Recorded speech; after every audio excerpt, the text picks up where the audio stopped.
some of the biggest places where it's more myth than reality, and maybe it used to be a little more reality in the old days in terms of, oh, you're going to go golfing on Wednesday and you get paid all this money and you go home at the, you know, the typical stereotype of doctor life doesn't exist anymore.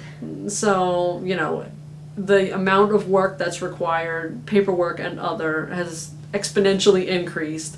The financial reimbursement continues to decrease over time.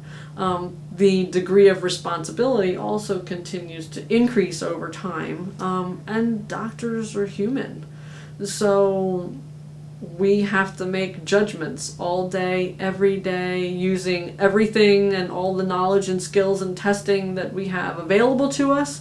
But at the end of the day, in some instances, what we're still making is our most educated guess, judgment. Thankfully, most of the time we're right. Some of the time we're wrong, but that's because we're human and we're relying on the best that we have to make the decisions that we make.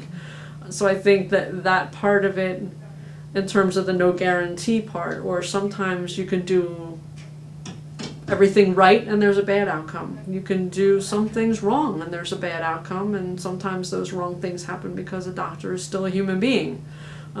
So I think that of all the things, that's something that I would say I sometimes feel that non-physicians forget about that fact, and that there's the science of medicine and the technology of medicine, but there's also the art of medicine. And that's something that's not quantifiable and that you can't say is going to be 100% correct all the time. We hope that it is. Everyone strives to make it that way. But I can honestly say that 100% of the time, if any physician that sits in this chair is going to say that I'm not 100% right all the time. I do my level best, but you're not.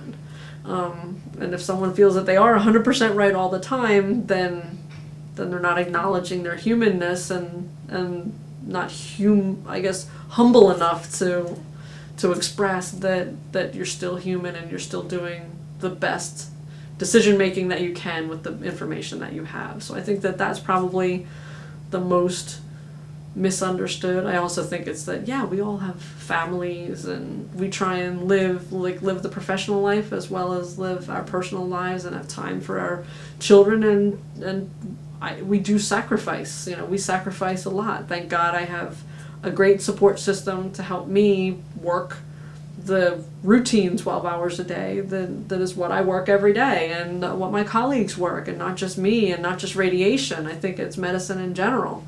And I think that part of it also, that a lot of folks, if folks looked at that and it's like, oh boy, I don't work a 12-hour day, I think that there would be a little bit more understanding in terms of, wow, this is not just a job, 9-5, turn it off, go home. This is life. I mean, you commit your life, and it's a choice we made. So am I sorry I made that choice?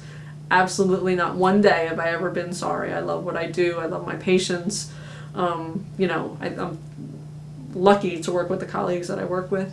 But still, it's a life commitment that we've made. But we try and maintain some of our quality of life for us and for our families. Otherwise, my children will grow up in front of my eyes and I won't see it. I'll miss it. And that's something that I don't want to happen.